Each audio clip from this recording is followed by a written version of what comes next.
What's up, y'all? Joe with Joe's Golden Garage coming to you today from the Beater Lexus. Yes, I had a couple of people ask me about the Toyota Highlander and the Beater Lexus, so here we go. Let's just get a little update. I know when I did my last update video on this one, I told you guys about the new front bumper and lower grille pieces that this car received after a neighbor bumped into it and put a scratch on it.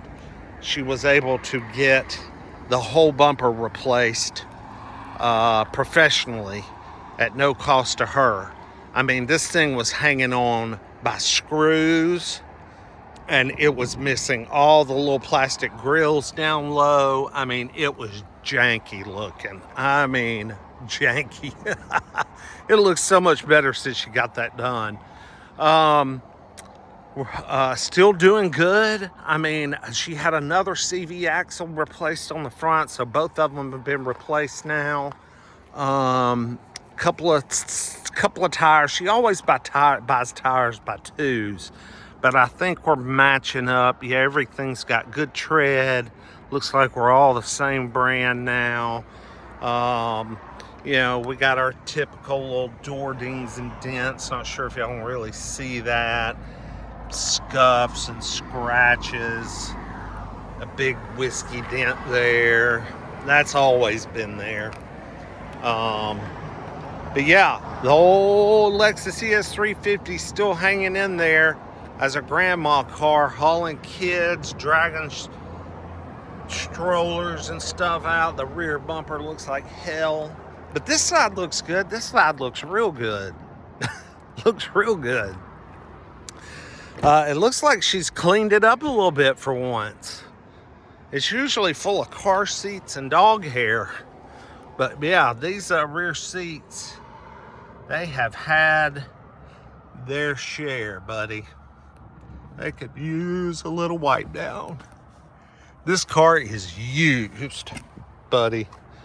Used for hauling kids, grandkids, and a puppy dog, big fuzzy puppy dog. You don't even know what the seats look like under these seat covers. It's frightening. Let's do a mileage check.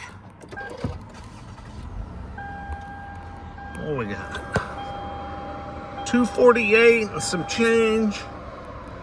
We do have some warning lights that she covered up with some tape.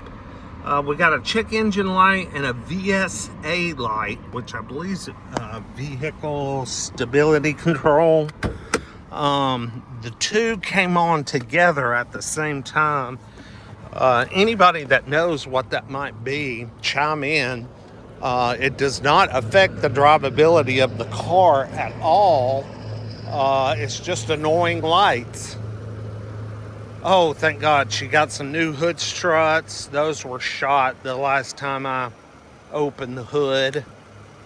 But this 2G RFE is just as smooth as can be. Let me rest my phone on it. Look at that.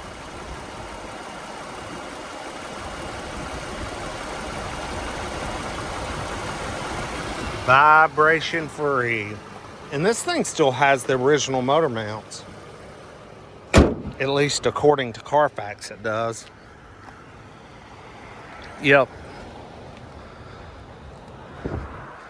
This car owes my aunt nothing. I sold it to her 5 or 6 years ago with about 140,000 on it, I believe. And she's put 108,000 on it. And it has given her pretty good, reliable service. I know she's replaced the radiator and the CV axles up front.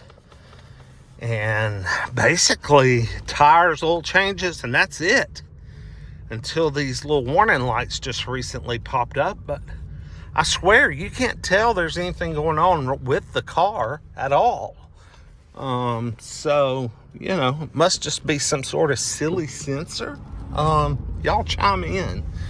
any Lexus folks that know when the check engine VSA light comes on together, what does that mean?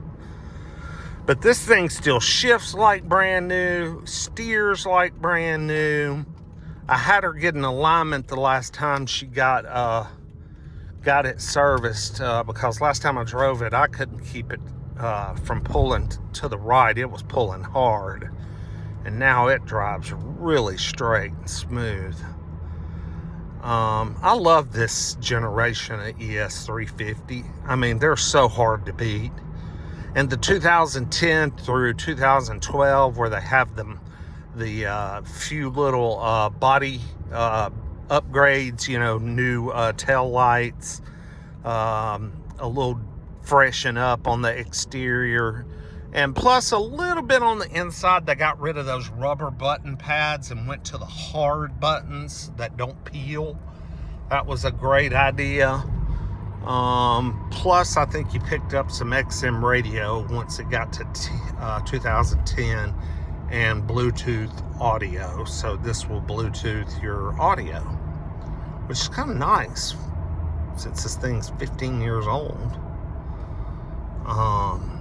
But this engine just bulletproof, and it's got great power. Great power. I'm gonna try and guess a little 0 to 60 here. I mean, things are so strong. Just so strong. Man, you can't beat them. And you get on the interstate, you better look out. I mean, this thing's like 90 to 100. It just wants to go. Kind of like my LS400. I mean, this one's even more eager to go. These cars are just such a blast.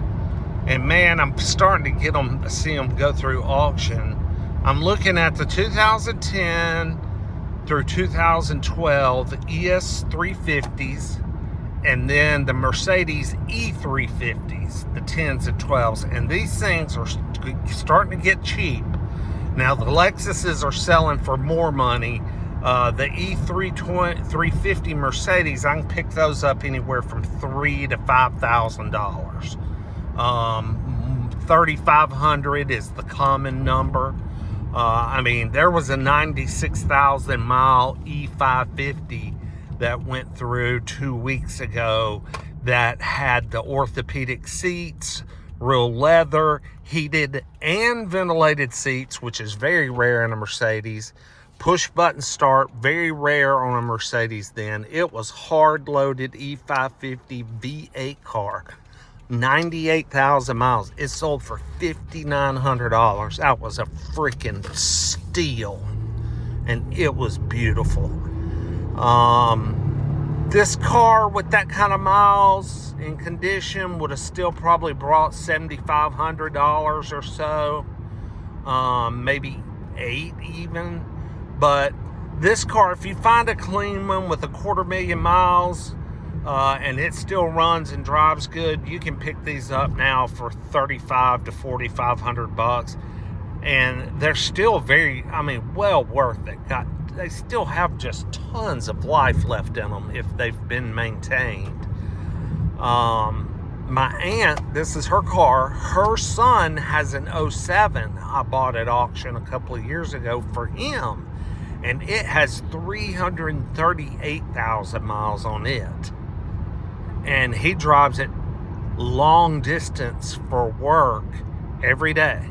He has a long commute, and it has not given him any problems. He's starting to get a little flare in the 4 or 5 shift.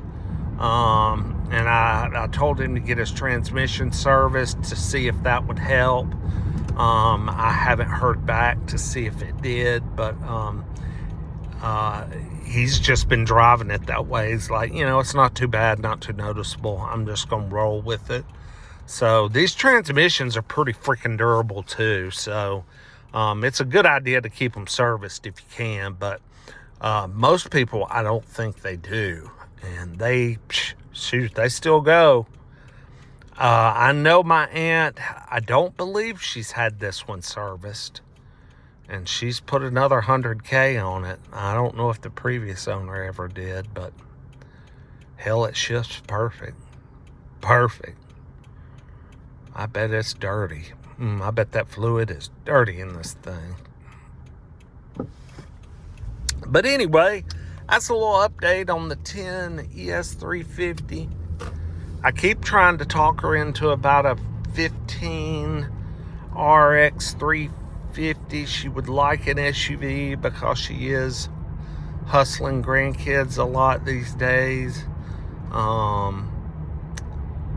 And I'm just like, that would be the perfect SUV for you. You know, same reliability and give you that space you need without having to, you know, cram 2 car seats and all the baby stuff that goes with them in this little ES.